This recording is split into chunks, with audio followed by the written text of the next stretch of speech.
अस्सलामुअलैकुम वेलकम करते हैं दुबई ब्रेकिंग न्यूज़ में। नाजरीन, दुबई मिनिस्ट्री ऑफ लेबर मोहरे की जानब से एक नया नोटिफिकेशन जारी किया गया है, जिसके तहत उन्होंने तमाम बातें वाज़ह कर दी हैं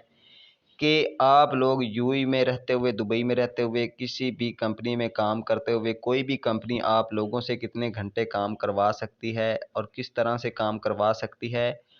कितना ओवर टाइम आप लोगों से लगवा सकती है या आप लोग कितना ओवर टाइम लगा सकते हैं, आपको ओवर टाइम किस हिसाब से आपको पैसे दिए जाएंगे, मुकम्मल तफसीलात उन्होंने शेयर की हैं जो आप लोगों के साथ शेयर करने वाले हैं शॉर्ट्स वीडियो में। वीडियो को शुरू से आखिर तक आपने लाजमी तौर पर देख लेना है। चैनल को सब्सक्राइब करके बेल आइकन को आपने लाजमी तौर पर दबा लेना है ताकि नहीं आने वाली वीडियोज़ के अपडेट्स आप तक जल्द से जल्द पहुँच सके। इसके अलावा नाजरीन,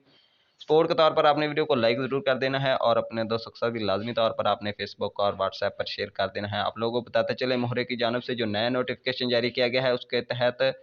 जो कंपनी है आप लोगों से सिर्फ 8 घंटे ही ड्यूटी करवा सकती है। इसके अलावा ओवर टाइम के हवाले से जो वजाहत की गई है उसके मुताबिक जो आपकी कंपनी है वो आपसे ज़बरदस्ती ओवर टाइम नहीं करवा सकती अगर आपका दिल नहीं है।